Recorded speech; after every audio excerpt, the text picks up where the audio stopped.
বলতেন বাবা নামাজের কথা বলতে গিয়ে রেগে যেতেন, রেগে গিয়ে বলতেন বাবা কি দিয়ে বোঝাবো, ঝুড়া আর কোদাল দিয়ে বোঝালে বুঝবে বাবা, ঝোড়া আর কোদাল দিয়ে বোঝালে তবে বুঝবে।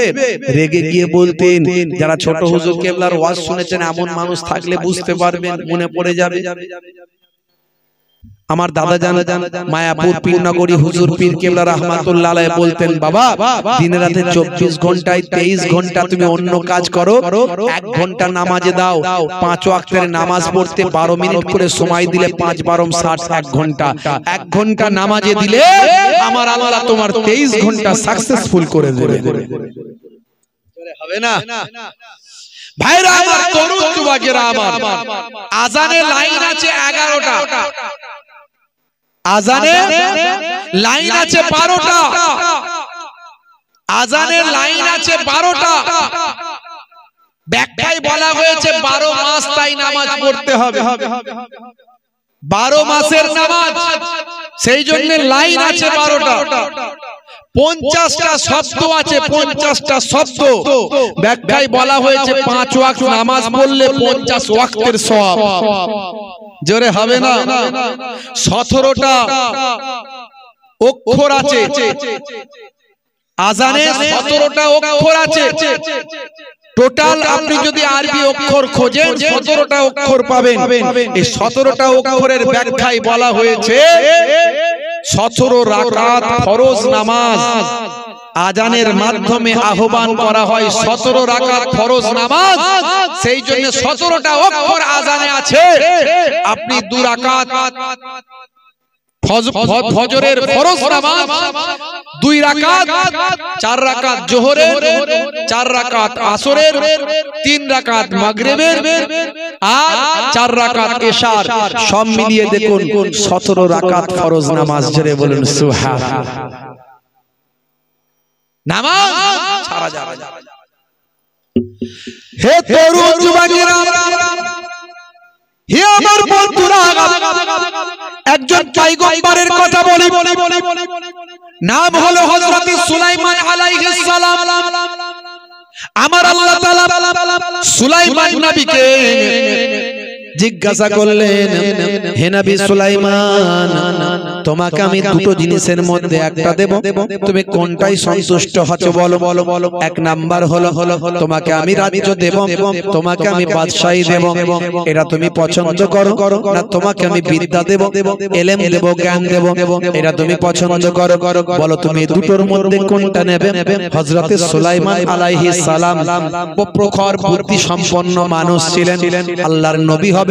নবীরা তো অবশ্যই তাদের মেধা থাকবে, মেরিট থাকবে, বুদ্ধি থাকবে।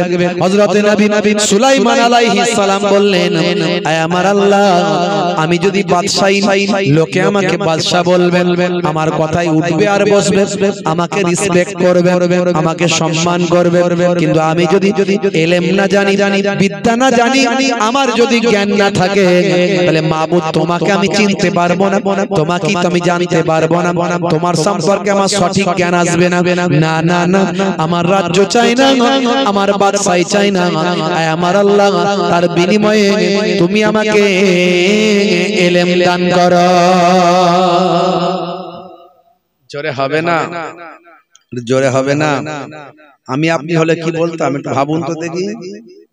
ওরে বাপরে, তাদের বাদশা বানিয়ে দাও, আমাকে সবার উপর লাঠি ঘোরাবো, তাই তো নাকি? আমাকে রাজা বানিয়ে দাও, সবার উপর লাঠি ঘোরাবো, আমি সবার উপর আমি প্রভুত্ব করব, আমাকে বাদশা বানিয়ে দাও, রাজা বানিয়ে দাও। 1 কম্বলে 10 ফকির, শান্তি সুখে নিদ্রা যায়। 1 কম্বলে 10 ফকির, শান্তি সুখে নিদ্রা যায়। 1 রাজ্যে 2 রাজা, বাস করা যে ভীষণ দায়। বলুন তো, রাজ্য বড় না কম্বল বড়?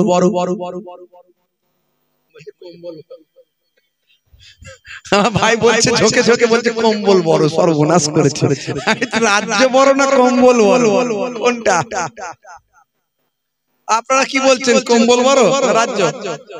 জোরে বলে, কোনটা বড়? রাজ্য বড়, তাই তো?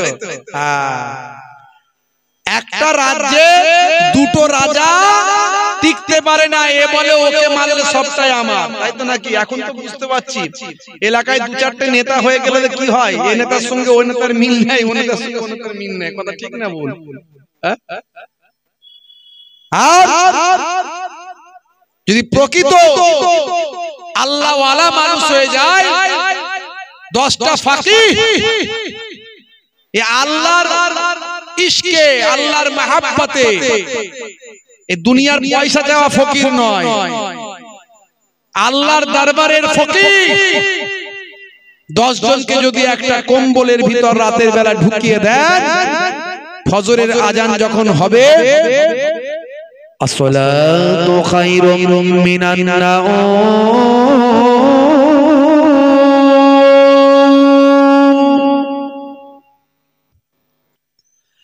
আসসালাতু খায়রুম মিনান নাওম,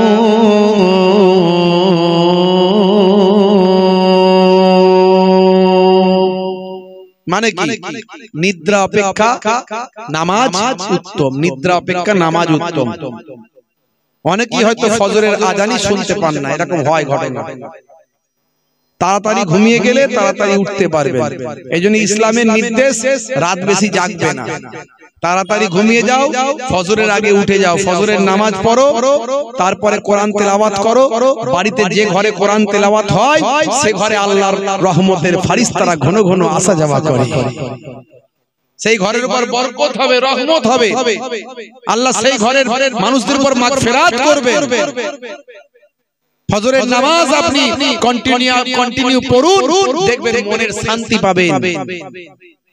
হে তরুণ যুবকেরা, হে আমার বন্ধুরা, শুনে রেখে দিন বাবা, জেনে রেখে দেন, হে মুসলমান, একটুখানি খেয়াল করুন বাবা, মুসলমান তরুণ যুবকেরা আমার, মুরব্বিয়ানেরা আমার, হযরতে ভাই আমার সুলাইমান আলাইহিস সালাম, তিনি বললেন, হে আমার আল্লাহ, আমাকে রাজ্য দিতে হবে না, আমাকে ইলম দিন, আমাকে বিদ্যা দিন, জ্ঞান দিন।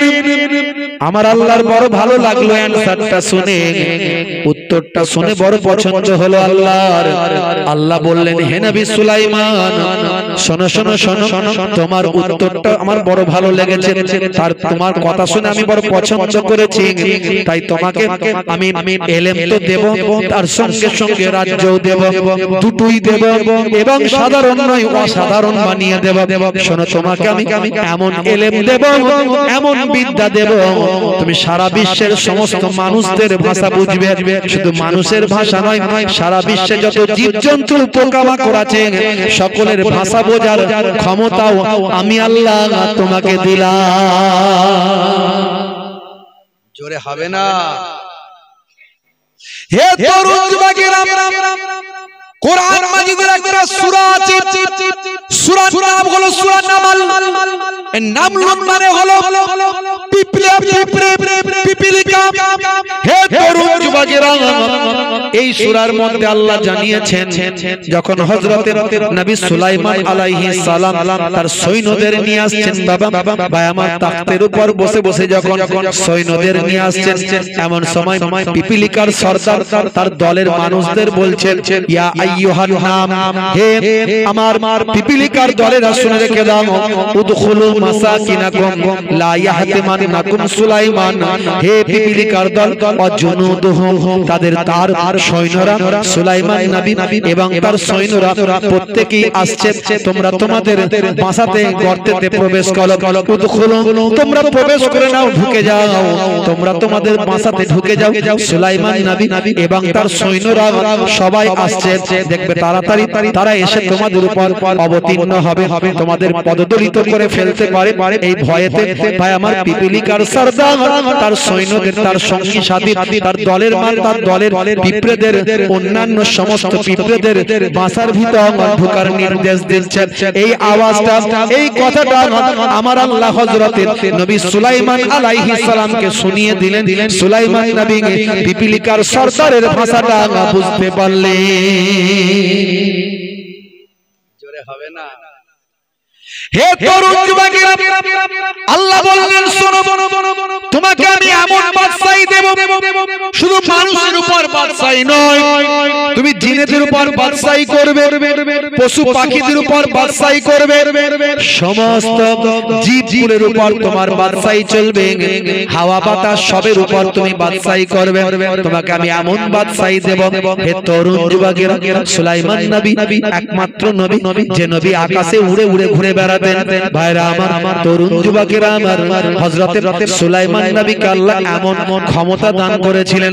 হযরতে সুলাইমান নবী একটা সিংহাসন ছিল, উড়ন্ত সিংহাসন, যে সিংহাসনে উড়ে উড়ে তিনি সারা পৃথিবীকে শাসন করতেন, সারা পৃথিবীর এক প্রান্ত থেকে অপর প্রান্তে যেতেন।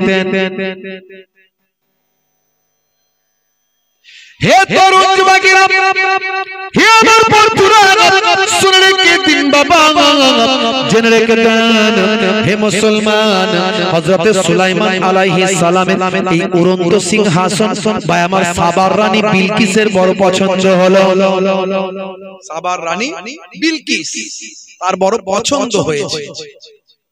সে সুলাইমান নবীকে বলল, হুজুর বাদশা জাহাপনা, আপনার ওই সিংহাসনে যদি একটু অনুমতি দিতেন, আমি একটু সারা বিশ্বটা ঘুরে দেখতাম, একটু ঘুরে সারা বিশ্বটা দেখতাম। হে তরুণ যুবকেরা, হে আমার বন্ধুরা, শুনে রেখে দিন বাবা, আমার আপনার নবী পয়গম্বর হযরতে সুলাইমান আলাইহিস সালামকে সাবার রানী বললেন, বিলকিস বললেন, হুজুর বাদশা জাহাপনা একটু যদি সুযোগ দিতেন, তাহলে আমি আপনার সিংহাসনে একটু উঠে একটু সারা বিশ্বটা আকাশে ঘুরে ঘুরে দেখতাম, বাতাসের সঙ্গে ঘুরে ঘুরে গিয়ে ঘুরে ঘুরে দেখে আসতাম। একটু যদি আমাকে সুযোগ দিতেন, যদি কোনো বাধা বিপত্তি না থাকে, যদি আল্লাহর কোনো নির্দেশনা মানা যদি না থাকে, তাহলে একটু যদি আপনি আপনার সিংহাসনে ঘুরে বেড়ানোর সুযোগ দিতেন। হে তরুণ যুবকেরা, হযরতে নবী সুলাইমান আলাইহিস সালাম সেই সময় বলেছিলেন, ঠিক আছে হে সাবার রানী বিলকিস, আপনাকে আমি সারা বিশ্ব একবার ঘুরিয়ে দেখাবো। ভাইরা আমার, তরুণ যুবকেরা শুনে রেখে দিন, জেনে রেখে দিন, এমন সময় ওই সিংহাসনে করে ভাই আমার ঘুরতে শুরু করলেন, বাতাসে উড়ে উড়ে বেড়াচ্ছেন, উড়ে উড়ে ঘুরতে ঘুরতে ঘুরতে ঘুরতে সাত সমুদ্রের মাঝখানে একটা দ্বীপ আছে, সুন্দর দ্বীপ, সাত সমুদ্রের মাঝখানে একটা সুন্দর দ্বীপ, এই সুন্দর মনোরম দ্বীপেতে গিয়ে তারা অবস্থান করলেন। সেখানে নামলেন, সৈন্য সামন্ত নিয়ে, সঙ্গী সাথী নিয়ে সেখানে নামলেন। বাবা হযরতে সুলাইমান আলাইহিস সালাম সেখানে নেমেছেন, সাবার রানী ভাই আমার বিলকিস সেখানে নেমেছে।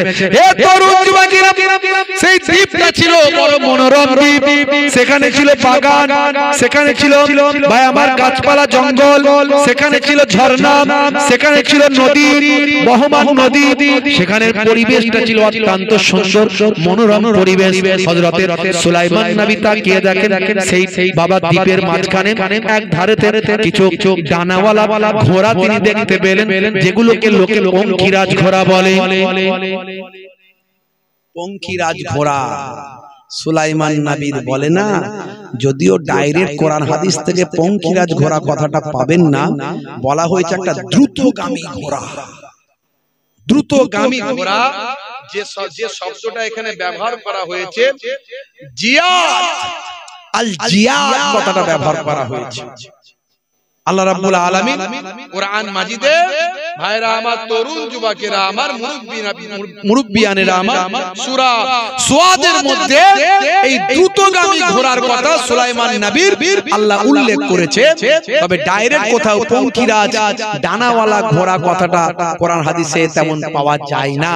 তবে কয়েকটা হাদিসের একটু ব্যাখ্যায় গেলে হয়তো সেরকম টাচ পাওয়া যায়। এগুলো আসমানি অন্যান্য কিতাব থেকে, রেফারেন্স থেকে পাওয়া যায় যে পঙ্খিরাজ ঘোড়ার কথাটা, যেটাকে বলা হয় ডানাওয়ালা ঘোড়া। হে তরুণ যুবকেরা, হে আমার বন্ধুরা, শুনে রেখে দিন বাবা, জেনে রেখে দেন অন্যান্য ধর্মগ্রন্থে এই বিষয়ে উল্লেখ করা হয়েছে বাবা। বিভিন্ন ধর্মগ্রন্থে বিভিন্ন রিলিজিয়াসের মধ্যে তাদের ধর্মশাস্ত্রে কথাটা এসেছে। বন্ধুরা আমার, এই ডানাওয়ালা পঙ্খিরাজ ঘোড়ার কথা বা আমার উড়ন্ত ঘোড়ার কথা এসেছে বাবা, যে ঘোড়া আকাশে উড়ে উড়ে বেড়ায় এবং খুব দ্রুতগামী, চোখের পালকে এক জায়গা থেকে অন্য জায়গায় যায়। এ তরুণ যুবকেরা, হে আমার বন্ধুরা, শুনে রেখে দিন বাবা, জেনে রেখে দেন হযরত নবী সুলাইমান আলাইহিস সালাম এই ঘোড়াগুলোকে দেখলেন, বড় ভালো লাগলো, বড় পছন্দ হলো। ভাই আমার সাবার রানী বিলকিস তিনিও দেখলেন, বড় পছন্দ হলো। কিন্তু তার বাবা সৈন্যদের বললেন, দেখো তো ঘোড়াগুলোকে ধরা যায় কিনা। কিন্তু চোখের নিমিষে ঘোড়াগুলো কোথায় উড়ে চলে গেল, আর ধরতে পাওয়া গেল না। এ জওয়ান যুবকেরা, হযরত সুলাইমান নবী ভাই আমার তার উড়ন্ত সিংহাসন নিয়ে তিনি চলে এলেন। ভাই আমার নিজের রাজ্যে সিংহাসনে বসে আছেন।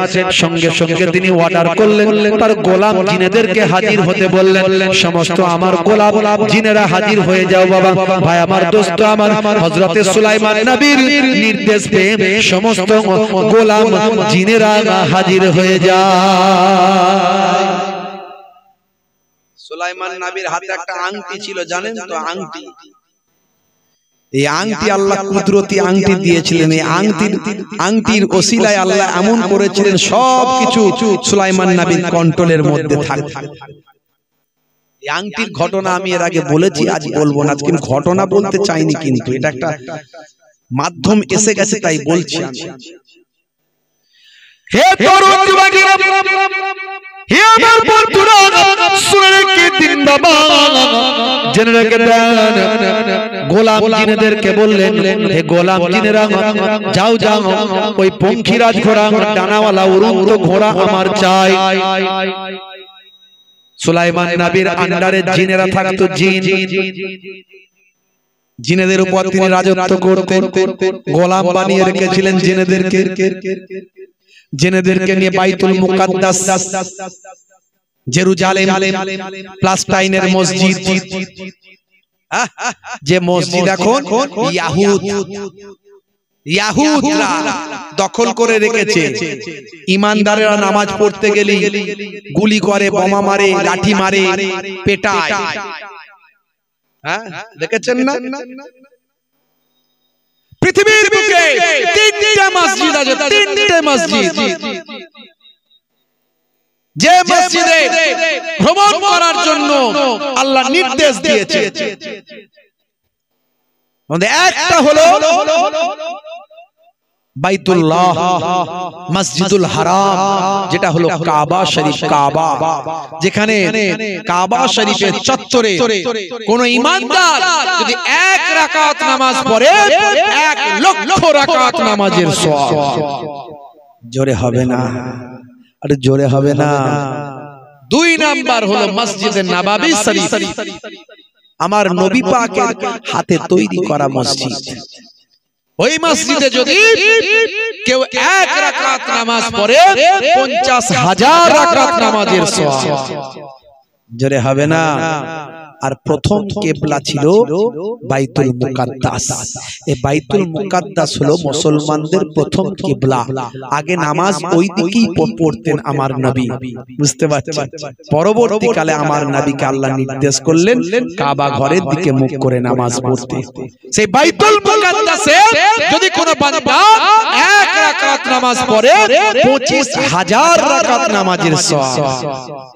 জোরে হবে না? সেই বাইতুল মুকাদ্দাস নবী সুলাইমান আলাইহিস সালাম জিনেদেরকে নিয়ে তৈরি করেছিলেন। জিনেদেরকে, হে তরুণ যুবকেরা, হে আমার বন্ধুরা, শুনে রেখে দিন বাবা, জেনে রেখে দেন হে মুসলমান, জিনেদেরকে গোলাম বানিয়ে রেখেছিলেন। কারণ আল্লাহ তাকে এমন ক্ষমতা দিয়েছিলেন, জিন ভাই আমার, জিন থেকে শুরু করে বিভিন্ন জীবজন্তু সবার উপর রাজত্ব করতেন হযরত নবী সুলাইমান আলাইহিস সালাম।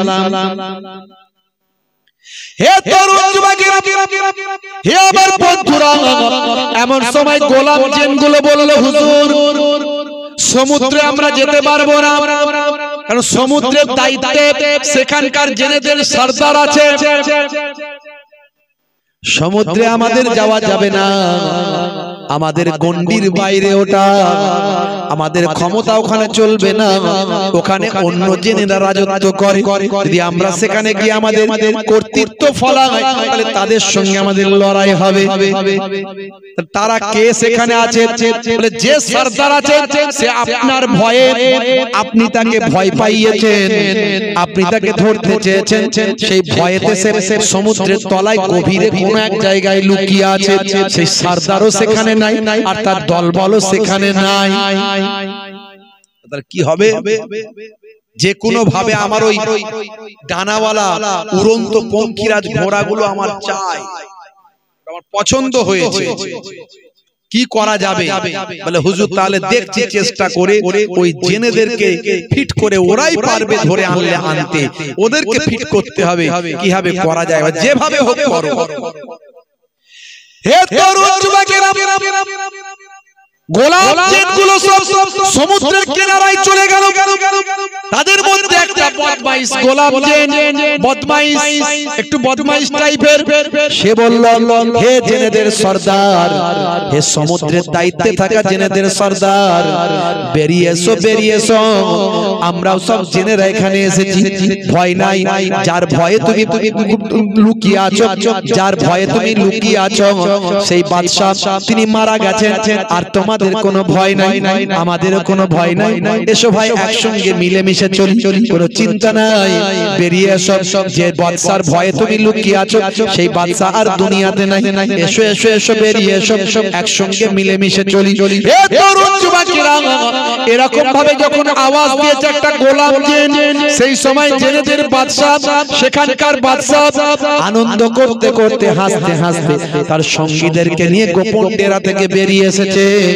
এমন সময় গোলাম জেনগুলো সংখ্যায় বেশি ছিল, তারা তাদেরকে ভালো করে বন্দী করে ভাই আমার তাদের মধ্যে থেকে ওই বাদশাকে ধরে নিয়েছে, সুলাইমান নবীর কাছে হাজির করে দিয়েছে। বাবা, হে তরুণ যুবকেরা, হে আমার বন্ধুরা, এমন সময় হযরত নবী সুলাইমান আলাইহিস সালাম সেই বন্দী জেনকে বললেন, বাদশা ভাই আমার সরদার জেনকে বললেন, হে সরদার, তোমাকে একটা কাজ করতে হবে। সে সরদার জেন ভয় পেয়ে গেল, থরথর করে কাঁপছে, যার ভয়েতে আমি লুকিয়েছিলাম তার সামনে হাজির, এখনই আমাকে ফাঁসি দিতে পারে, এখনই আমাকে হত্যা করতে পারে, এখনই আমাকে পুড়িয়ে দিতে পারে। নবী সুলাইমান আলাইহিস সালামের ক্ষমতা, যা বলেন তাই হয়ে যায়। হে তরুণ যুবকেরা, এমন সময় ওই সরদার জেন বলল, হুজুর আপনি কি আমাকে ক্ষমা করেছেন? বলে, তোমাকে ক্ষমা করিনি বাবা, কিন্তু ক্ষমা করে দেব, একটা শর্তে ক্ষমা করতে পারি। আমি সাত সমুদ্রের মাঝখানে দ্বীপেতে গিয়েছিলাম, সেখানে গিয়ে একদল ডানাওয়ালা পঙ্খিরাজ ঘোড়া, উড়ন্ত ঘোড়া আমি দেখেছিলাম, সুন্দর সুন্দর ঘোড়া দেখেছিলাম। ওই ঘোড়াগুলোকে ধরে আনতে যদি পারো আমি তোমাকে ক্ষমা করে দেব। ঘোড়াগুলো আমার লাগবে। বললে, হুজুর চিন্তা করবেন না, খুব দ্রুতগামী ঘোড়া তো, তবে আশা করছি আমরা ধরে ফেলবো ইনশাআল্লাহ বলে চলে গেল। এবং সুলাইমান নবীর বশ্যতা স্বীকার করলো, তওবা করলো। সুলাইমান নবীর কাছে তারা সব ঈমান এনে নিল জেনগুলো। জোরে বলুন সুবহানাল্লাহ। হে তরুণ যুবকেরা, হে আমার বন্ধুরা, হযরত সুলাইমান নবীর কাছ থেকে জেনগুলো চলে গেল সাত সমুদ্রের মাঝখানে সেই সুন্দর দ্বীপ, সেই দ্বীপের আশপাশে তারা খোঁজাখুঁজি শুরু করলো। দেখতে পেল একদল ঘোড়া, সেই ঘোড়াগুলো যারা উড়ন্ত ঘোড়া, তারা সেখানে পানি খাওয়ার জন্য ঘুরে বেড়াচ্ছে। এমন সময় এই জেনগুলো তাদেরকে চারিদিক থেকে ঘিরে ফেললো, ঘিরে ফেলে তাদেরকে প্রত্যেককে বন্দী করে নবী সুলাইমান আলাইহিস সালামের কাছে হাজির করে দিল। সুলাইমান নবী তার থেকে রানী বিলকিস আবেদন করলো, সাবার রানী বিলকিস, হুজুর বাদশা জাহাপনা, যদি আমাকে একটা ওই রকম ঘোড়া দিতেন বড় খুশি হতাম। আল্লাহর নবী সুলাইমান আলাইহিস সালাম সাবার রানী বিলকিসকে একটা ঘোড়া উপহার দিয়েছিলেন। হে তরুণ যুবকেরা, হযরত নবী সুলাইমান আলাইহিস সালাম ওই ঘোড়াগুলোকে নিয়ে আলাদা একটা বাহিনী করে দিলেন। সুলাইমান নবীর আলাদা আলাদা বাহিনী ছিল, মানুষের বাহিনী, হাতির বাহিনী, জীবজন্তুর বাহিনী, ভাই আমার জেনেদের বাহিনী, এই ঘোড়াদের আলাদা একটা ডিপার্টমেন্ট করে দিলেন, ঘোড়াদের বাহিনী। হে তরুণ যুবকেরা আমার, হে আমার মুরব্বিয়ানেরা, শুনে রেখে দিন বাবা, জেনে রেখে দেন, সেই দ্রুতগামী ঘোড়াগুলোকে হযরত নবী সুলাইমান আলাইহিস সালাম বড় ভালোবাসতেন। আমার আল্লাহ কোরআন মাজিদের মধ্যে এই দ্রুতগামী ঘোড়াদের কথা উল্লেখ করেছেন। হে তরুণ যুবকেরা, সূরা নাম সূরা সাদ, আয়াত নাম্বার হলো 31। আমার আল্লাহ বলছেন ইজ উরিজা আলাইহি বিল আশিয়ে। ভাইরা আমার, তরুণ যুবকেরা আমার, মুরব্বিয়ানেরা আমার, স্মরণ করো, উপস্থিত করা হলো তাদের সামনে সন্ধ্যার সময়। কি উপস্থিত করা হলো ভাই আমার? as-সাফিনাতুল জিয়াদ, মানে দ্রুতগামী ঘোড়া, দ্রুতগামী ঘোড়াগুলো তার সামনে উপস্থিত করা হলো। সেই সময় কি হলো ভাই আমার? 32 নাম্বার আয়াতে আমার আল্লাহ বলছেন ফাকালা ইন্নী আহবাবতু হুব্বা। হে তরুণ যুবকেরা, সে সময় সে বলল নিশ্চয় আমি ভালোবেসেছি, অধিক ভালোবেসেছি। কাকে? আল খায়রে, এই সম্পদকে, আন যিকরি রাব্বি হাত্তা তাওয়ারাস। ভাইরা আমার, তরুণ যুবকেরা আমার, আল্লাহ রাব্বুল আলামিন বলছেন স্মরণ করো আমার রবের, এমন কি যখন অদৃশ্য হয়ে গেল, বিল হিজাব, চোখের আড়ালে চলে গেল। অর্থাৎ ভাই আমার, যখন সে হযরতে সুলাইমান নবী তখন ওই ঘোড়াগুলোকে ভীষণ ভালোবাসছিল, ভালোবাসতে বাসতে সন্ধ্যা হয়ে গেল। এই সন্ধ্যা হওয়ার কারণে আমার আল্লাহ নারাজ হলেন। আমার আল্লাহ নারাজ হওয়াতে ওই ঘোড়াগুলো চোখের আড়ালে চলে গেল, মানে চোখের নিমিষে ওই ঘোড়াগুলো গায়েব হয়ে গেল। সুলাইমান নবী চোখের আড়াল কোনো জীবজন্তু হতে পারে না বিনা অনুমতিতে।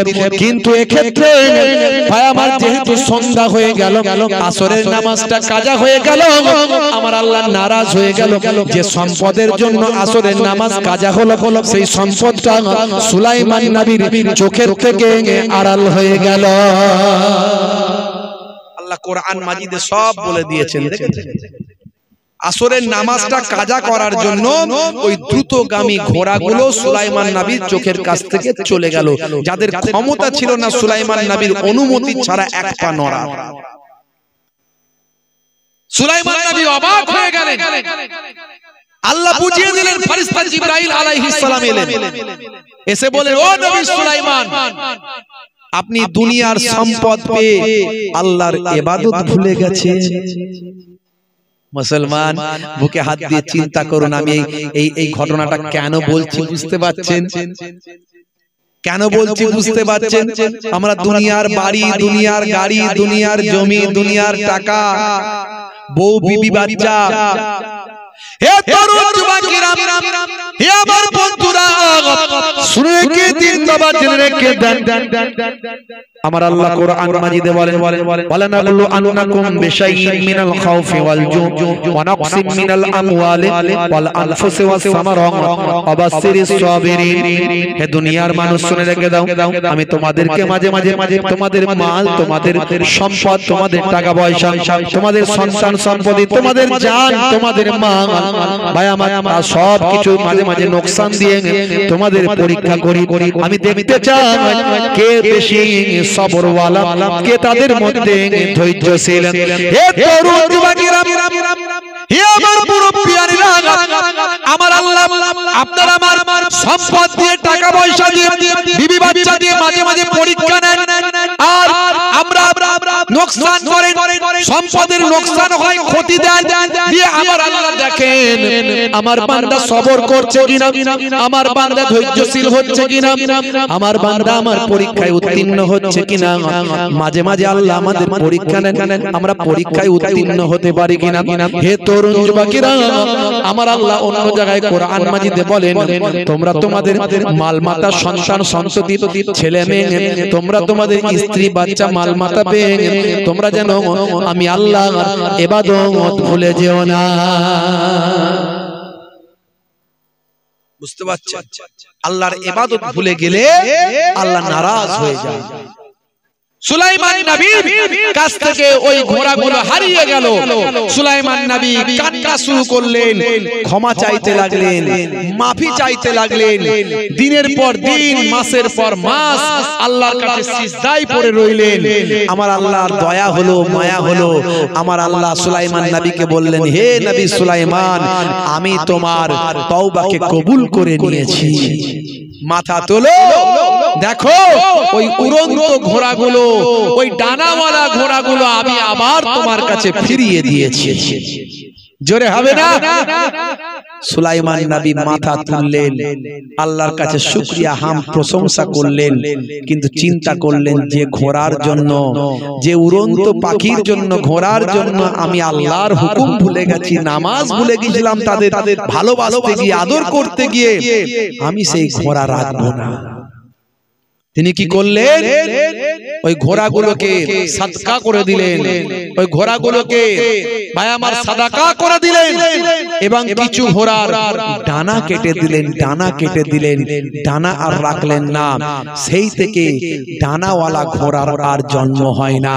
কথিত আছে সেই ডানাওয়ালা ঘোড়া স্টপ হয়ে গেল, আর পৃথিবীতে ডানাওয়ালা ঘোড়া তৈরি হয় না। হে তরুণ যুবকেরা, হে আমার বন্ধুরা, আমি এই কথাটা কেন বললাম? আপনি নামাজ ছাড়বেন না। হে মুসলমান, নামাজের সময় হলেই নামাজে যাবেন, নামাজ ছেড়ে দেবেন না বাবা। ভাইরা আমার, তরুণ যুবকেরা আমার, মসজিদে যখন আজান হবে, মুয়াজ্জিন যখন আজান দেবে মসজিদে, সঙ্গে সঙ্গে আপনি রেডি থাকবেন। দুনিয়ার সমস্ত কাজকর্ম বন্ধ করে দিয়ে জামাতে গিয়ে নামাজটা পড়বেন। আমার আল্লাহ বলছেন, ওয়াকিমুস সালাত ওয়া আতুজ যাকাত ওয়া আরকাউ মা'আর রাকিন, তোমরা সালাতটা আদায় করো, যাকাতটা প্রদান করো, আর রুকুকারীদের সঙ্গে তোমরা রুকুটা করো, মানে জামাতে নামাজ পড়ো। নামাজের ফতোয়া, নামাজের মাসালা অনেক কঠিন। আল্লাহর নবী বলেন, যদি ঘরেতে বাচ্চা এবং মহিলারা না থাকতো, যারা নামাজ না পড়ে ঘরে বসে আছে, বা নামাজ ঘরে পড়ে ঘরে বসে আছে, ওই ঘরগুলো জ্বালিয়ে দেওয়ার অনুমতি আমি দিতাম। কত বড় কঠিন কথা! নামাজ ছেড়ে দেবেন না বাবা। নামাজের সময় হলেই মসজিদে যাবে। 7 বছর বয়স থেকে সন্তানকে নামাজ পড়াতে হবে, 10 বছরে কান মুলে মুলে নামাজ পড়াতে হবে। নামাজে কোনো ছাড় নাই। নামাজের থেকে ভালো ব্যায়াম আর কিছু হতে পারে না। স্বাস্থ্য বিশেষজ্ঞরা বলছে, নামাজের থেকে ভালো ব্যায়াম আর কিছু হতে পারে না। ইসলামে যা কিছু বলা হয়েছে সবের মধ্যে বিজ্ঞান, বাস্তবতা আছে, বাস্তবসম্মত, সায়েন্টিফিক। সেই নামাজের সময় হলে নামাজ ছেড়ে দেবেন না বাবা আমার, নামাজে যেতে হবে। ওয়াক্ত হলো, ওযু করো, মসজিদে চলো, খোদার হুকুম পালন করো, নামাজটা পড়ো। ওয়াক্ত হলো, ওযু করো, মসজিদে চলো, দিন রাতে 5 ওয়াক্ত নামাজ পড়লে পাবে ভাই জান্নাত। জোরে হবে না? জোরে হবে না? সুবহানাল্লাহ। সুবহানাল্লাহ বললে পয়সা লাগবে নাকি? একটু সুবহানাল্লাহ বললে সওয়াব আছে না নাই? এত মানুষ, একটু মুখ দিয়ে সুবহানাল্লাহ বললেও তো নেকি হয়ে যাবে সঙ্গে সঙ্গে। কি জি? জোরে হবে না সুবহানাল্লাহ? ফজরের সময় হলে মসজিদে যাও তুমি চলে, থেকো না বিছানায় শুয়ে, খোদা দেন রহমত ঢেলে। আরে জোরে হবে না? জোরে হবে না? জোহরের সময় হলে কাজটা দাও তুমি ছেড়ে, কিছু সময় দাও নামাজে, সফলতা আসবে চলে। ওয়াক্ত যে হলো ওযু করো মসজিদে চলো খোদার হুকুম পালন করো নামাজটা পড়ো ওয়াক্ত যে হলো ওযু করো মসজিদে চলো দিন রাতে 5 ওয়াক্ত নামাজ পড়লে পাবে ভাই জান্নাত জোরে হবে না আর জোরে হবে না মাগরিবের ওয়াক্ত আসিলে মসজিদে যাও তুমি চলে কবরে আযাব থেকে মুক্তি প্রভু দেবে এশার সময় হলে অবহেলা না তুমি করে নামাজে যাও তুমি চলে কবরে মুক্তি পাবে ওয়াক্ত যে হলো ওযু করো মসজিদে চলো খোদার হুকুম পালন করো নামাজটা পড়ো ওয়াক্ত যে হলো ওযু করো মসজিদে চলো দিন রাতে 5 ওয়াক্ত নামাজ পড়লে পাবে ভাই জান্নাত জোরে হবে না ভাইরা আমার তরুণ যুবকেরা আমার স্বাস্থ্য বিশেষজ্ঞরা বলছে নামাজের থেকে ভালো ব্যায়াম আর কি আছে নামাজ তো দারুণ একটা ব্যায়াম আমাকে এক ভাই বলছে হুজুর আমার আর্থারাইটিসের প্রবলেম ছিল মারাত্মক প্রবলেম ডাক্তারখানায় গেলি শুধু ওষুধ দেয় আর বলে ব্যায়াম করো ওষুধ দেয় আর ব্যায়াম করো আর ফিজিওথেরাপি খালি বলে ফিজিওথেরাপি করো এতদিন ধরে এই করছি সেই করছি ওই করছি ভালো আর হয় না তখন ওয়াজ শুনলাম যে নামাজের মধ্যে ভালো ব্যায়াম আছে নামাজ পড়লে আল্লাহর রহমত হয় আর আস্তে আস্তে শরীরের রোগ অসুখ বিসুখ সব কমে যায় জোরে বলুন সুবহানাল্লাহ নামাজ যদি ঠিকঠাক ভাবে পড়া হয় শরীরের ব্যথা বেদনা যন্ত্রণা অনেক উপশম হবে ইনশাআল্লাহ কমে যাবে তা আমি সেদিন থেকে একেবারে ঠিকঠাক ভাবে যেভাবে সুন্দর ভাবে রাসূলের দেখানো নামাজ সেই নামাজ পড়ার চেষ্টা করলাম অনেকে নামাজ পড়ে হাই স্পিড নামাজ আছে না না নামাজ পড়ে হাই স্পিড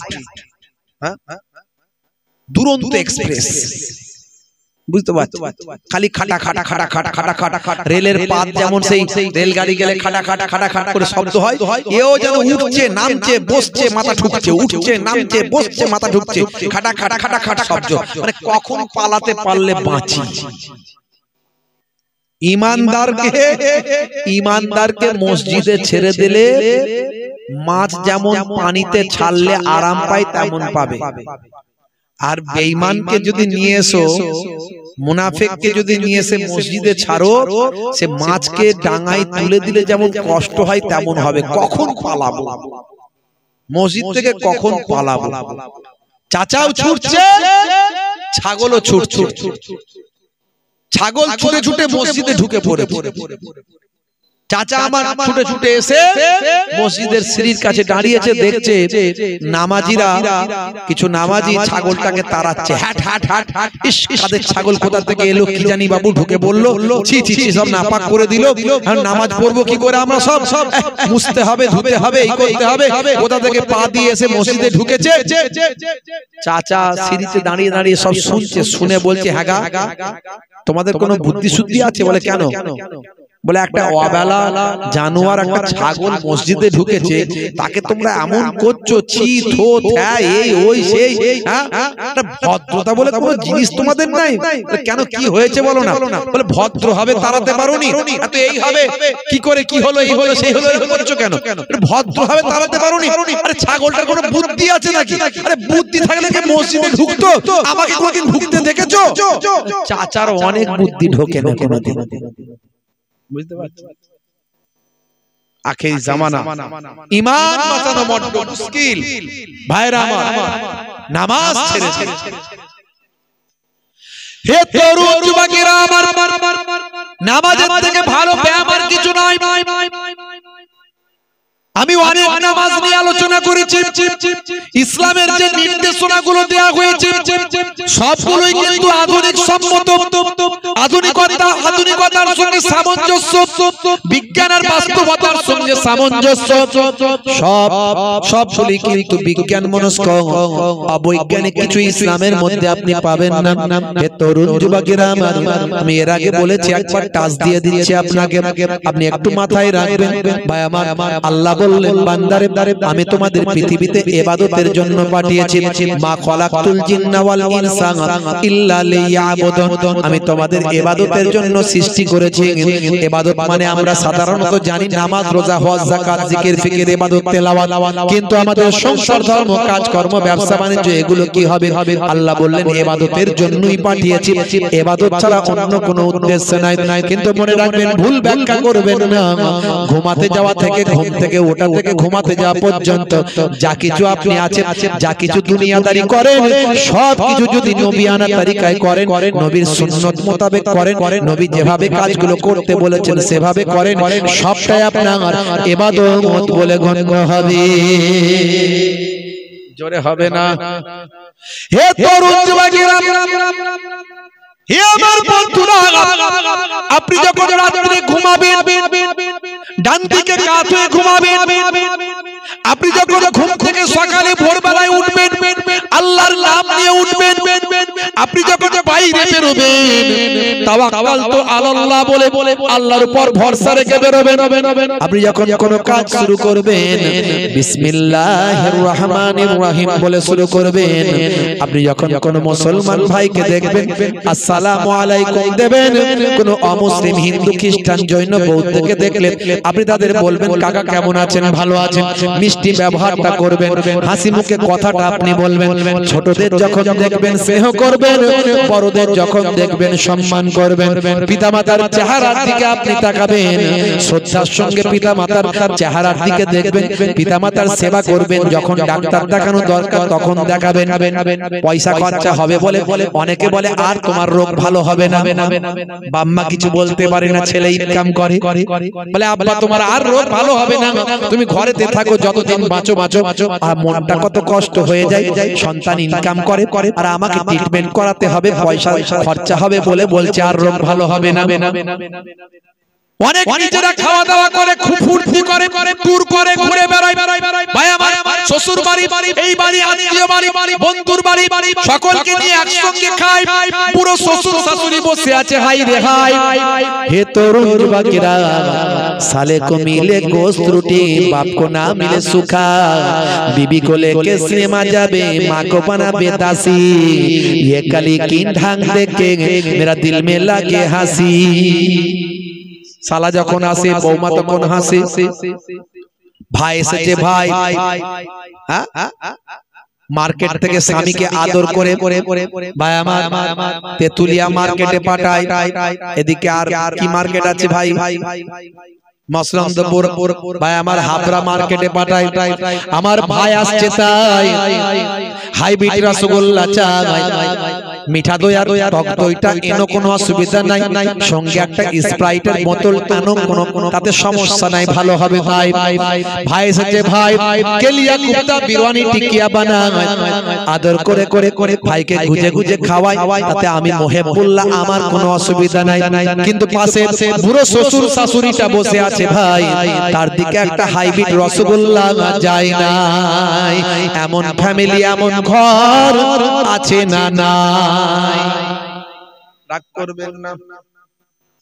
হে তরুণ যুবকেরা, সেই পিতামাতার চেহারার দিকে আপনি যদি শ্রদ্ধার নজরে একবার তাকান, এটা আমার আব্বা জান, এটা আমার আম্মা জান। হে যুবক বাচ্চারা শুনে রেখে দেন, পিতামাতার চেহারার দিকে একবার তাকালে শ্রদ্ধার সঙ্গে নবী বলেন, দয়ার নবী বলেন, ফিকুল্লে নাজারাতিন, প্রত্যেকটা দৃষ্টির বিনিময়ে আমার আল্লাহ তাআলা এক একটা কবুল করা নফল হজের সওয়াব লিখে দিয়ে থাকেন। সাহাবী বললেন, ইয়া রাসূলুল্লাহ, হাবিবাল্লাহ, কোন সন্তান সন্ততি যদি তার পিতামাতার চেহারার দিকে 100 বার এভাবে তাকায়, আল্লাহর নবী বলেন আল্লাহ তাআলার দরবারে সওয়াবের কোনো অভাব নাই। 100 বার তাকালে 100টা কবুল করা নফল হজের সওয়াব নামাজ আমলে আমার আল্লাহ লিখে দেয়। দেখেছেন, এতিম বাচ্চা পেলে মাথায় একটু হাত বুলিয়ে দেবে। এতিম বাচ্চা যদি পান, তাকে একটু গিফট দেবেন, তাকে খুশি করে দেবেন। আহারে, তার বাপ নাই কি তার মা নাই, এতিম বাচ্চা। আমার নবী এতিম ছিলেন। এতিমকে কষ্ট দিও না। হে তরুণ যুবকেরা, আল্লাহর নবী বলেন, এতিম বাচ্চার মাথায় যদি হাত বুলিয়ে দাও, কিছু দেওয়ার যদি তোমার ক্ষমতা না থাকে, কিছু উপহার যদি দেওয়ার ক্ষমতা না থাকে, এতিম বাচ্চার মাথায় তুমি একটু যদি স্নেহপূর্ণ হাতটা বুলিয়ে দাও, তোমার হাতের তালুতে এতিম বাচ্চার মাথার যতগুলো চুল তোমার হাতের তালুতে লাগবে, আমার নবী বলেন ততগুলো নেকি, ততগুলো সওয়াব আমার আল্লাহ তোমার নামাজ আমলে দান করে দেবে। বন্ধুরা আমার, তরুণ যুবকেরা আমার, রাস্তা দিয়ে পেরেক পড়ে আছে, পাথর পড়ে আছে, কাঁচ ভাঙা পড়ে আছে, আপনার চোখে লেগেছে, দেখতে পেয়েছেন, একটু সরিয়ে দেবে। ছোট্ট ইবাদত, ইয়া বাজার লা তাহকিরান্নাল মারুফা শাইয়াত। এই ছোট ছোট কাজগুলো করবেন, ছোট ছোট কাজগুলো করলে তোমার ভাগ্য বদলে যাবে, সওয়াবের পাহাড় হয়ে যাবে। হে তরুণ যুবকেরা, এগুলো সবই ইবাদত। স্ত্রীর সঙ্গে মিষ্টি মিষ্টি কথা বলবেন, স্ত্রীর সঙ্গে ভালো ব্যবহার করবেন। আপনার ঘরের বউ বলে আপনি খারাপ অত্যাচার, জুলুম, কষ্ট দেওয়া এগুলো করবেন না। সেও তার বাপ মাকে ছেড়ে আপনার ঘরে এসেছেন, তার আত্মীয় পরিজনকে ছেড়ে আপনার ঘরে এসেছেন। আজকে সে আপনার ঘরের রাঁধুনি হয়েছে, আজকে সে আপনার ঘরের ধোপা হয়েছে, আজকে সে আপনার ঘরের ভাই আমার, আপনার ঘরের ভাই আমার ঝাড়ুদার হয়েছে, আজকে সে আপনার ঘরের ভাই আমার, আপনার সন্তানদের পেচ্ছাপ পায়খানা পরিষ্কার করার কাজে লেগেছে। হে তরুণ যুবকেরা, শুধু তাই নয়, সে আপনাকে জেনা ব্যভিচার থেকে বাঁচিয়েছে। এতগুলো কাজ, এতগুলো গুরুত্বপূর্ণ কাজ আপনার স্ত্রী আপনার বাড়িতে করছে, তার ছোট ছোট ভুলগুলোকে ক্ষমা করে দেবেন। মনে রাখবেন বাবা, স্ত্রীর সঙ্গে খারাপ ব্যবহার করলে কাল কিয়ামতের দিনে আপনার নামাজ, আপনার রোজা, আপনার তাসবিহ কখনো আপনাকে জান্নাতে নিয়ে যেতে পারবে না, যতক্ষণ না আপনার ঘরের স্ত্রী আপনাকে ক্লিন চিট না দেয়, সার্টিফিকেট দেবে, হ্যাঁ আমার স্বামী ভালো, তখন আপনি জান্নাতে যেতে পারবেন। তার আগে পারবেন? বউকে পিটিয়েছেন আর খুব নামাজ পড়েছেন, এমন লোক আছে না? নাই। বউকে রাত দিন পেটাচ্ছে আর মসজিদে গিয়ে বসে আছে, খালি পিটি, ঘরে যখনই ঢুকছে বউকে পেটাচ্ছে, পিটিতে মসজিদে গিয়ে বসে বসে ভাবছে আল্লাহ আমাকে ডাইরেক্ট জান্নাত দিয়ে দেবে। মায়ের সঙ্গে বাপের সঙ্গে 535 নম্বরের মামলা, হাইকোর্টে লড়াই চলছে। আরে এইদিকে এত বড় দাড়ি নিয়ে বিরাট বড় আল্লাহর ওলি বান্দা ফেরেশতা সেজে ঘুরে বেড়াচ্ছে। কত বড় আল্লাহর ওলি, হাতে হাইব্রিড তসবিহ খাটাখাট গুনছে। ভালো করে খবর নিয়ে দেখো, বাপের সঙ্গে 535 নম্বরের মামলা। আমার নিজের চোখে দেখা লোক আছে। পৃথিবীর কোন মোল্লা মৌলবী যদি বলে দেয় যে হ্যাঁ বাপের সঙ্গে মামলা করে জান্নাতে যাওয়া যাবে, আমি তার গোলামি করব। আল্লাহর কোরআন হাদিস থেকে প্রমাণ করে দিক, আমি মোহেবুল্লাহ হুসাইনি তার গোলামি করব। কে শিখিয়েছে এইগুলো? এসব কথা কে শিখিয়েছে? ইসলামটাকে নিয়ে ছেলে খেলামি হচ্ছে, যা ইচ্ছা তাই করলেই হয়ে যাবে। আখিরি জামানা, ঈমান বাঁচানো বড্ড দায় বাবা মা। হে তরুণ যুবকেরা, স্ত্রীর সঙ্গে ছোট ছোট কাজগুলো করবেন, মাঝে মাঝে রান্নায় সহযোগিতা করবেন, মাঝে মাঝে ঘরটা ঝাড়ু দেবেন, মাঝে মাঝে বাজারে যাবেন, বাজারটা করে নিয়ে এসেন, মাঝে মাঝে নিজে বাজারটা করবেন। আপনি যত বড়ই কোটিপতি হন না কেন, নিজে হাতে বাজার করে বাজারটা যদি নিয়ে আসেন, মাঝে মাঝে যদি ঘরটা ঝাড়ু দেন, মাঝে মাঝে যদি স্ত্রীর সঙ্গে ছোট ছোট কাজগুলো আপনি করেন, হে তরুণ যুবকেরা, আপনার ছেঁড়া জামাটা ছিঁড়ে গেছে, সামান্য একটু ছিঁড়ে গেছে বলে অহংকারে জামাটাকে বাতিল করে দেবেন না, ওটাকে একটু সেলাই করে নিয়ে পরিষ্কার সুন্দর নতুন নিত্য জামাটা আছে, মাঝে মাঝে পরে ঘুরলেন, সব সময় না পরেন, মাঝে মাঝে পরবেন। হে তরুণ যুবকেরা, আমার নবী বলেন এগুলো হলো সুন্নাত, এগুলো করলে সুন্নতের সওয়াব পাবে। আর যে বান্দা এই আচরণ করবে তার অহংকার তাকাব্বুরি থাকতে পারে না। থাকবে এরকম মানুষের অহংকার থাকবে? থাকবে না। অত সহজ না ইসলামের যে থিওরি, আপনি যদি বোঝেন, আপনার যদি মাথায় ঢোকে, আপনি অবাক হয়ে যাবেন। সত্যিকারের মানুষ বানিয়েছে ইসলাম, বড় বড় অথার পণ্ডিতেরা। আজকে আমার নবীর আশিক কেন? পৃথিবী বিখ্যাত বিখ্যাত ব্যক্তি ভাইরা আমার, টাইসন, গ্যারি মিলার, জেনিফার, কেসিয়া স্কেলে, মিস্টার ডিউ ডেভিস, মিস্টার ব্রেইন, কত নাম বলবো, হাসিম আমলা, জুনায়েদ জামশেদ, মঈন আলী খান, সানা আলী খান, আবার এই সারা আলী খান, দুই একদিন আগে নিউজ হয়েছে সারা আলী খান সৈফ আলী খানের মেয়ে, বুঝতে পারছো ভাইরা আমার, তরুণ যুবকেরা, সারা আলী মেয়ে বলে আমি পড়লাম, জানি না বোন হতে পারে, হয়তো মেয়ে বলে আমি যতটুকু পড়েছি নিউজে। তো যাই হোক ভাইরা আমার, সব বিশ্ব নবীর ফলোয়ার্স হয়ে যাচ্ছে কেন? হে তরুণ যুবকেরা, হে আমার বন্ধুরা, ওয়ার্ল্ড ক্লাস ফুটবলার নাম হলো ক্রিস্টিয়ানো রোনাল্ডো, পাশাপাশি নাম হলো মেসি, পাশাপাশি নাম হলো নেইমার, পাশাপাশি নাম হলো ভাইরা আমার মেসুত ওয়াজিল। এই ওয়ার্ল্ড ক্লাস ফুটবলারদের পাশাপাশি নাম হলো সাদিও মানে। এই সাদিও মানের কথাও কয়েকদিন আগে দেখলাম। বন্ধুরা আমার, সাদিও মানে ভাই আমার বিশ্ব মিডিয়ার কাছে তার বিবৃতি দিচ্ছে সাদিও মানে। সাদিও মানে কে জানেন? তিনি একজন পৃথিবী বিখ্যাত ফুটবলার ভাই আমার, পৃথিবীর কয়েক নম্বরের ফুটবলার, ওয়ার্ল্ড ক্লাস ফুটবলারদের মধ্যে অন্তর্ভুক্ত ভাই আমার সাদিও মানে। তাকে মিডিয়া পারসন প্রশ্ন করেছেন, হে সাদিও মানে, আপনার হাতে যে মোবাইলটা দেখছি, এই মোবাইলটা অনেক কম দামি মোবাইল এবং মোবাইলের স্ক্রিনটা ফাটা, আপনার মতো একজন ওয়ার্ল্ড ক্লাস ফুটবলারের হাতে এই রকম মোবাইল মানায় না। সেই সময় সাদিও মানে বলে, আমি আমার অরিজিনকে ভুলি না, আমি আমার ইনভেনশনকে ভুলি না, আমি আমার উদ্ভাবনাকে ভুলি না, আমি আমার অতীতের কথাকে ভুলতে পারি না। হে মিডিয়া পারসন শুনে রেখে দিন, আমি কে জানেন? আমি সাদিও মানে, আমি রিলিজিয়ানের ক্ষেত্রে আমি একজন, আই এম মুসলিম, আমি একজন মুসলমান। মাই ফাদার ইজ এ ইমাম সাহেব, আমার পিতা হলেন একজন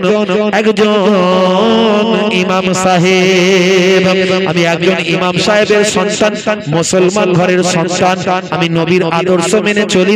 আমার হাতে যে মোবাইলটা দেখছেন সত্যি এটা কম দামি মোবাইল, কিন্তু মাথায় রাখবেন আমার আল্লাহ যা ক্ষমতা আজকে দিয়েছেন, আমি এক মাসে ভারতীয় টাকায় 70 থেকে 50 থেকে 70 কোটি টাকা এক মাসে আমি ইনকাম করি ভারতীয় টাকায়। আমার ক্ষমতা আছে, আমি ইচ্ছা করলে কয়েকটা আইফোন ব্যবহার করতে পারি, কয়েকটা ফেরারি গাড়ি নিয়ে ঘুরে বেড়াতে পারি, কিন্তু সেটা অতিরঞ্জিত হবে, দেখানো হয়ে যাবে। আমার ইসলাম দেখানো পছন্দ করে না, আমার ইসলাম অতিরঞ্জিত পছন্দ করে না।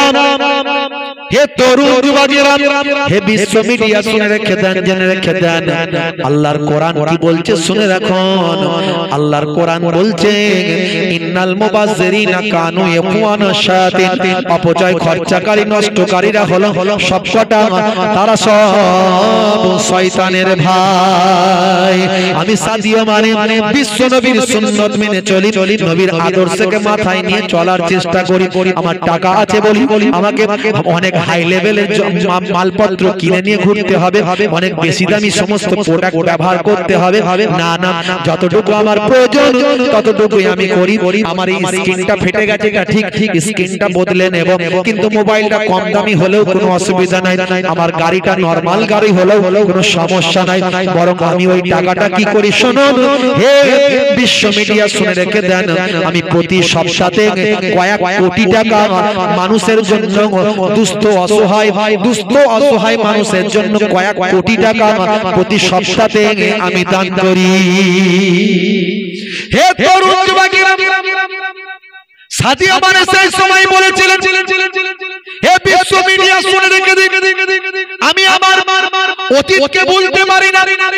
আমার বাড়ি হলো আফ্রিকা মহাদেশের একটা ছোট্ট দেশ, দেশটার নাম হলো সেনেগাল। এই সেনেগালে আমার বাড়ি। সেনেগালের রাজধানী থেকে কয়েকশো কিলোমিটার দূরে একটা ছোট্ট গরিব গ্রামে আমি থাকি। সেই গরিব গ্রামের মানুষদের আমি দেখেছি। আমি তখন ছোট, আমার দেশ তখন ফুটবলে চান্স পেয়েছে। তখন আমার দেশ গরিব দেশের মুখে হাসি ফুটেছিল যে গরিব দেশের মানুষেরা অনাহারে অর্থাহারে দিন কাটায়। সেদিন আমি প্রতিজ্ঞা করেছিলাম আমিও খেলাধুলায় বড় হব, ফুটবলে বিখ্যাত হয়ে আমি মানুষের মুখে হাসি ফোটাবো। আমি ফুটবলের কথা বলছি বলে ভাববেন না যে আমি ফুটবল খেলাকে সাপোর্ট করছি না। ব্যক্তিগতভাবে আমি ফুটবল পছন্দ করি না। যদি বলেন হয় কেন, এই জন্য যে পা বুকে লাগে, মুখে লাগে, মাথায় লাগে, গায়ে লাগে। এক মানুষের পা অন্য মানুষের বুকে। আমি অন্য খেলা, যদি বলেন খেলা পছন্দ করেন, সত্যি কথা বলতে ছোটবেলায় খেলাধুলা করতাম। এখন তো বয়স হলো, আর খেলাধুলা করার সম্ভব নয়, আর খেলাধুলা দেখারও সম্ভব নয়। তবে যদি বলেন যে আপনি ব্যক্তিগতভাবে কোনো খেলা পছন্দ করেন, আমি বলবো শরীর চর্চার জন্য যদি কোনো খেলাধুলা করেন সেটা অসুবিধা নাই। ক্রিকেট খেলতে পারেন, ব্যাডমিন্টন খেলতে পারেন, আপনি ভলিবল খেলতে পারেন, জিম করতে পারেন, ব্যায়াম করতে পারেন, ক্যারাটে খেলতে পারেন, এগুলো শরীর চর্চার জন্য খেলতে পারেন। কিন্তু ফুটবলের কথাটা আমি বলছি কারণ এখান থেকে একটা কিছু বলার চেষ্টা করছি, এখান থেকে একটা মানুষের কাছে ভালো বার্তা দেওয়ার চেষ্টা করছি। হে তরুণ যুবকেরা, হে আমার বন্ধুরা, সাদিয়া মানে বলেছিলেন যখন আমি দেখলাম আমার দেশের মানুষের মুখে ফুটবলই হাসি ফুটিয়েছে, বিশ্ব ফুটবলে যখন আমার দেশ চান্স পেল সেনেগাল, আমার গরিব দেশের অসহায় মানুষগুলোর মুখে যখন হাসি ফুটলো, আমার বড় ভালো লেগেছিল। সেদিন আমি ঠিক করেছিলাম আমিও বড় একজন ফুটবলার হব, আমার দেশের মানুষের মনে মুখে হাসি ফোটাবো। সেদিন আমি বল নিয়ে প্র্যাকটিস করতে লাগলাম, খালি পায়ে খেলতাম, জুতো কেনার আমার পয়সা ছিল না, কারণ আমার বাপ হলেন একজন, আব্বা হলেন ইমাম সাহেব, পয়সা বেশি নাই, দিন চলে না, অনাহারে অর্ধাহারে অল্প খেয়ে দিন কাটাতে হয়। আমি কিভাবে জুতো কিনতে পারি, কিভাবে বুট কিনতে পারি? হে তরুণ যুবকেরা, এইভাবে আমি খেলতে খেলতে এক সময় দেখা গেল আমার আর সাহায্য করার কেউ নাই। আমার প্রতিবেশীরা, আমার চাচা আত্মীয় স্বজনেরা আমার পাশে দাঁড়ালেন। এক সময় আমি বড় মাপের একজন ফুটবলার হলাম, বিশ্ব ফুটবলে আমি চান্স পেয়ে গেলাম। আজকে সেই সাদিয়া মানে আমার টাকার কোনো অভাব নাই, কিন্তু সেদিনের ইতিহাস আমি ভুলে যাই না। আজ আপনি আমার গ্রামে যাবেন, আমার গ্রামে গিয়ে দেখবেন আমার গ্রামটা আর গরিব গ্রাম নয়, সেই গ্রামটাকে আমি বড় বড় শহরের মতো একটা শহর বানিয়ে দিয়েছি।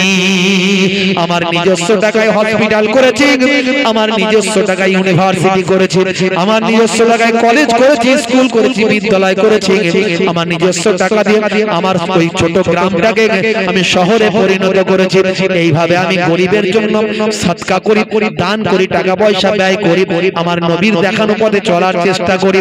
হে তরুণ যুবকেরা, মিস্টার সাদিয়া মানে তিনি বলেন আমি একজন নামাজি, আমি একজন হিজাব পরিহিত মহিলাকে বিবাহ করেছি, যাকে বিবাহ করেছেন তার নাম হলো আয়েশা। আয়েশা নামক একজন হিজাব পরিহিতা পর্দাওয়ালি একজন মহিলাকে তিনি বিবাহ করেছেন, এবং যেখানে তিনি খেলতে যান, যে জায়গায় থাকেন, সেই জায়গায় তিনি নামাজ পড়েন, মসজিদে গিয়ে 5 ওয়াক্ত নামাজ পড়েন। যখন কোনো হোটেলে থাকেন হোটেলের পাশাপাশি কোনো মসজিদ যদি যান পান সেই মসজিদে গিয়ে তিনি 5 ওয়াক্ত নামাজ পড়েন, ইন্টারনেটে ফুটেজ দেখা যায় ভাই আমার সাদিও মানে মসজিদের নামাজ তো পড়ছেন মসজিদের টয়লেটটাও নিজে হাতে 100 মায় পরিষ্কার করছে। আদর্শ দেখুন, একজন ফুটবলার আমাদেরকে শেখাচ্ছে, তিনি মসজিদের টয়লেট পর্যন্ত নিজে হাতে পরিষ্কার করছেন। এত বড় একজন বিশ্বমাপের ব্যক্তিত্ব। ভাইরা আমার, তরুণ যুবকেরা আমার, রাসূলের আদর্শ আখলাকটাকে তারা গ্রহণ করেছে। মুসলমান নামাজ ছেড়ে দেবেন না, নামাজের সময় হলে নামাজটা পড়ুন, নামাজ ছেড়ে দেবেন না। নামাজ যদি ছেড়ে দেন, আমাদের নবীর উম্মত হয়ে আর কি লাভ হলো? আমরা মানুষ হলাম, মানুষ হয়ে আমাদের কি লাভ?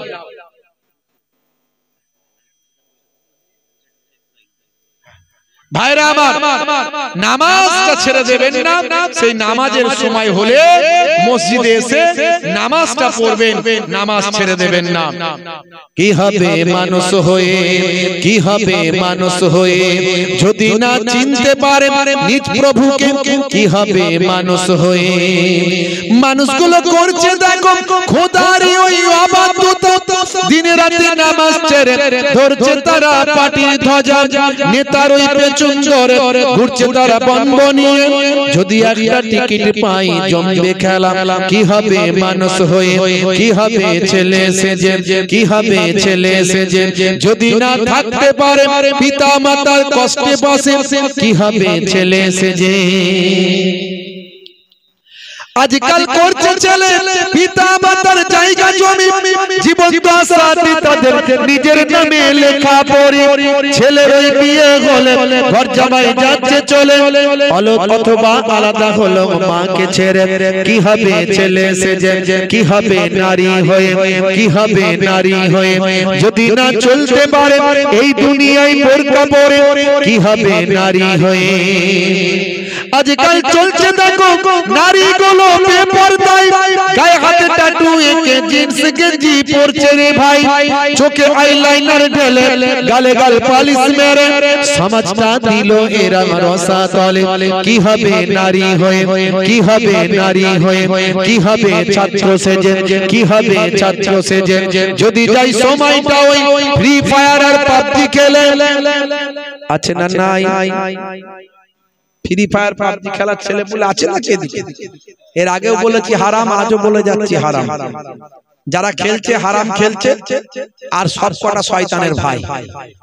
বলে হুজুর এমন কথা বলছেন? হ্যাঁ, আমি বলছি না, আল্লাহ বলছেন। আল্লাহ বলছেন যারা অপচয় খরচা করে তারা সব শয়তানের ভাই। এরা অপচয় বুদ্ধি খরচা, সময় খরচা, পয়সা খরচা, মোবাইল খরচা, ইন্টারনেট খরচা, চার্জ খরচা, সব অপচয়। দেখছেন না মোবাইলে এই সমস্ত গেম গুলো দিয়ে ছেলেদের মাথাগুলোকে হ্যাং করে দিচ্ছে। কি হবে ছেলে সেজে? কি হবে ছাত্র সেজে যদি যাই সময়টা ওই ফ্রি ফায়ার আর পাবজি খেলে? কি হবে ছাত্র সেজে? আজকাল ছাত্র দেখো সিগারেটের ধোঁয়া মারি, বাটি চুল লাল করে কুরকুরকি ওরা সাজে। না পরে ফাঁকি মেরে মিথ্যা বাবাকে বলে, না পরে ফাঁকি মেরে মিথ্যা বাবাকে বলে। লাইফে পাইপ ওরা দিল ভরে। কি কবে ছাত্র সেজে? কি হবে ছাত্র সেজে? কি হবে হুজুর সেজে? কি হবে হুজুর সেজে যদি তার কথাতে ওই সমাজেতে ঝগড়া বাড়ি? যদি তার কথা ওই সমাজেতে ঝগড়া বাড়ি? কি হবে হুজুর সেজে? আজকাল কত হুজুর বক্তৃতা দেয় স্টেজেতে, তাদের কথাই মুসলমান ভাই ভাই ঝগড়া করে। হুসাইনি সবার বলে ওই হুজুর রাখবে দূরে, হুসাইনি সবার বলে ওই হুজুর রাখবে দূরে। যদি চাও সুস্থ সমাজ তুলতে গড়ে, যদি চাও সুস্থ সমাজ তুলতে গড়ে, কি হবে হুজুর সেজে? কি হবে মানুষ হয়ে? কি হবে হুজুর সেজে? কথা ঠিক না ভুল বলে? একটু মাঝে মাঝে সময় পেলে একটু কলম চালাই, একটু লিখে ফেলেছি একটু মানুষের কাছে বার্তা দেওয়ার জন্য। বাবাজি আমার দুটো কথা বলে দিয়ে গেলাম। একটা হলো নামাজ। এত আলোচনার মধ্যে দিয়ে সেই নামাজের কথাই বারবার তোলার চেষ্টা করেছি, কারণ আল্লাহ বলেছেন ইন্নাস সালাতা তানহা আনিল ফাহশাই ওয়াল মুনকার, নিশ্চয় নামাজ তোমাকে অশ্লীলতা অন্যায় থেকে দূরে সরিয়ে দেবে। আল্লাহর কোরআন। আপনি নামাজি যদি হয়ে যান, অপরাধ 90% 80% অপরাধ আপনার কাছ থেকে অটোমেটিক চলে যাবে। আপনার কাছে অপরাধ আসবে না, নামাজি ব্যক্তির কাছে অপরাধ আসবে না। এক্সেপশন, ব্যতিক্রম একটা ঘটতে পারে, সেটা ছেড়ে দিন, ওটা বাদের খাতায়। সব জায়গাতেই, সব ধর্মে, সব বর্ণে, সব জায়গাতেই আছে, বুঝতে পারছেন? কিন্তু ম্যাক্সিমাম আপনি যদি নামাজি হয়ে যান, অপরাধ আপনার কাছ থেকে সরে চলে যাবে। আরেকটা জিনিস হলো, এই যে বিরাট কোহলি, হরভজন সিং, লিওনেল মেসি, এরা সব মুখে দাঁড়িয়ে রেখেছে দেখবেন। এখন নেতা মন্ত্রী, খেলোয়াড়, প্লেয়ার। এই গতকাল না পরশুদিন আমাদের ভারতের প্রাক্তন প্রধানমন্ত্রী মিস্টার মনমোহন সিং জি, তিনি দেখবেন মুখে দাঁড়িয়ে রেখেছিলেন, তিনি পরলোক গমন করেছেন, তাই তো? তিনি এই পৃথিবী ছেড়ে বিদায় নিয়েছেন। একজন ভারতবর্ষের পপুলার প্রাইম মিনিস্টার ছিলেন, যিনি কথা বলতেন কম, কাজ করতেন বেশি, যার সময় এত সাম্প্রদায়িক দাঙ্গা, হাঙ্গামা, মারপিট। আপনি ইনভেস্টিগেশন করুন, আপনি ভাই আমার যে সমস্ত অতীতের যে বায়োডাটা সেগুলো তুলে ধরুন, দেখুন, আপনি সার্চ করুন, দেখবেন তার আমলে এত দাঙ্গা, হাঙ্গামা, এত সাম্প্রদায়িকতা, এত খুন খারাপি তার আমলে ছিল না, বুঝতে পারছেন? তার আমলে জিডিপি কোথায় ছিল? জিডিপি অনেক হাই লেভেলে ছিল। মাননীয় প্রধানমন্ত্রী মিস্টার মনমোহন সিং জির আমলে জিডিপি অনেক হাই লেভেলে ছিল, গরিবের হাতে পয়সা ছিল। এখন গরিবের হাতে ফাঁকা। দেখুন, চাকরি বাকরি, কাজ কর্ম, শুধু এই পশ্চিমবঙ্গ নয়, সারা ভারতবর্ষের দিকে তাকিয়ে দেখুন। পশ্চিমবঙ্গ তো আমরা অনেক তুলনামূলক ভালো আছি অন্য রাজ্যের থেকে। যারা অন্য রাজ্যে খোঁজ খবর নেয় না, তারা জানে না। আমরা খোঁজ খবর পাই তো অন্যান্য রাজ্যে কি চলছে, খোঁজ নিয়ে দেখবেন কি হচ্ছে, তবে বুঝতে পারবেন।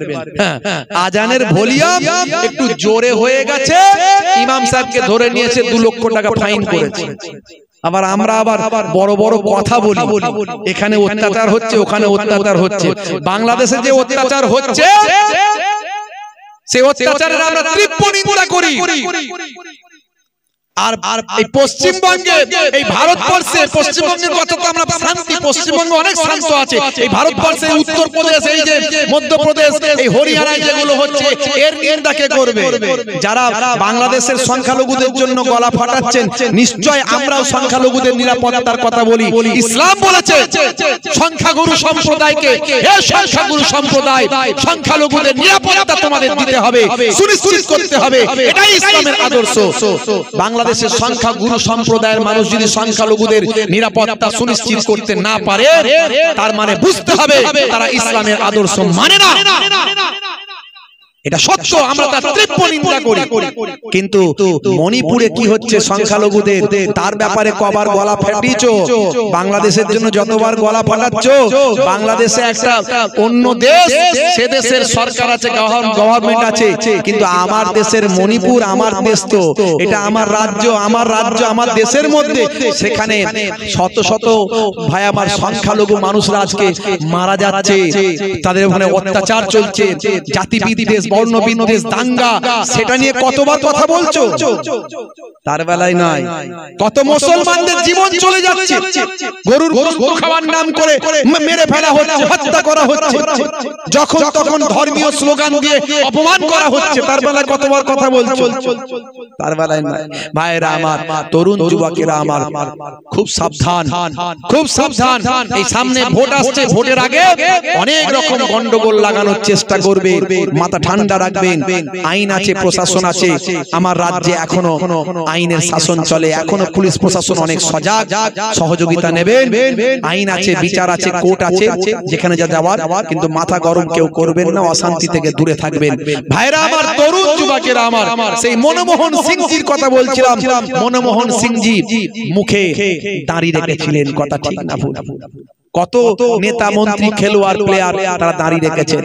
বন্ধুরা আমার, সেই দাড়ি হলো নবীর সুন্নাত। ছোট হলো রাখবেন, মুখের সৌন্দর্য আর নবীর সুন্নত আপনি সৌন্দর্য মনে করে নয়, সুন্নত মনে করে রাখবেন। হতে পারে আজ ছোট আছে, কাল বড় হয়ে যাবে, ঈমানের শক্তি বেড়ে গেলে একদিন বড় সুন্নতি দাড়ি রাখবেন আপনি। তার আগে যদি মারা যান, কবরে যাওয়ার পরে কত সুন্নতের কথা বললাম, কোন সুন্নত দেখা যাবে না। কত সুন্নতের কথা বললাম, কোন সুন্নত দেখা যাবে না, কিন্তু একটা সুন্নত দেখা যাবে কবরে গেলে, সেটা হলো মুখের দাড়ি। মুনকার নাকির ফেরেশতা যখন বলবে মান রব্বুকা, দেখতে পাবে মুখে দাড়ির দেখা।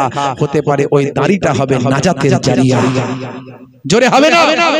এই দুটো জিনিস মাথায় রাখবেন, একটা হলো নামাজ, দুই নাম্বার হলো মুখের দাড়ি। আবার পয়লা জানুয়ারি,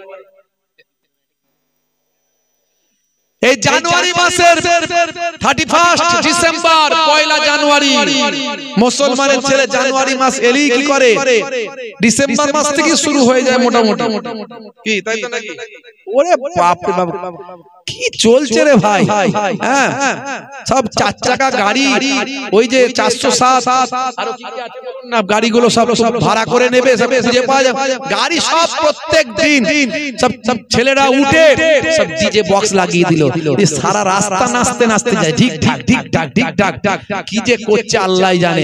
মিলাদুন নবীতেও যায়, ঈদের দিনে ফার্স্ট কাতারে নামাজও পড়ে ভাই, আবার পয়লা জানুয়ারি, 1 জানুয়ারি, 31 ডিসেম্বর, 26 ডিসেম্বর ভাই আমার পিকনিক করতে যায়, সেখানে গিয়ে সিগারেটের ধোঁয়া তো মারে, সিগারেট চালায়, মাঝে মাঝে কিছু ছেলে বলে নাকি লাল পানিও খায়, শুনেছি লাল পানিও খায় ওরা। হুজুর জানেন না ওরা লাল পানিও চালায়? হাই রে হাই, এগুলো হারাম।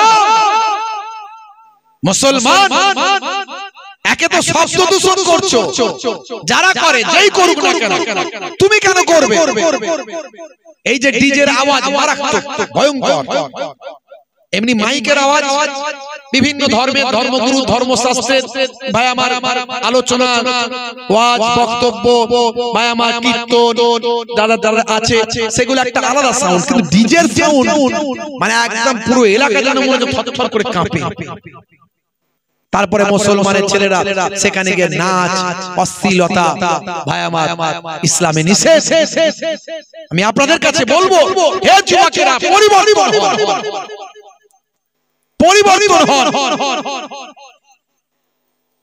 ইসলামে এই সমস্ত অন্যায় খারাপ আচরণগুলো করা চলবে না, কঠিন গুনাহের অন্তর্ভুক্ত হয়ে যাবে।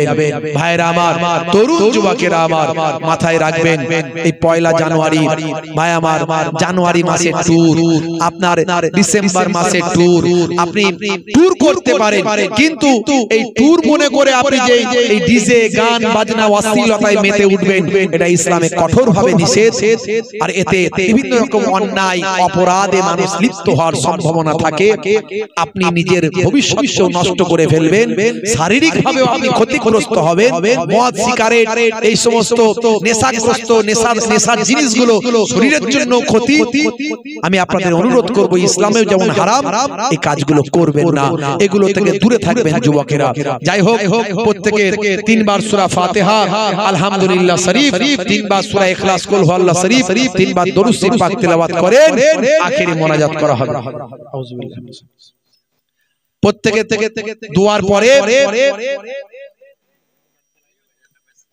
সব 4টে লাইন হবে, লম্বাই লম্বাই লাইনটা করে নেবেন, দুয়ার পরে লম্বাই লম্বাই লাইনটা করে নেবেন, একবারই তাবারুক দেয়া হবে, বসে খাবে, বসে সবাই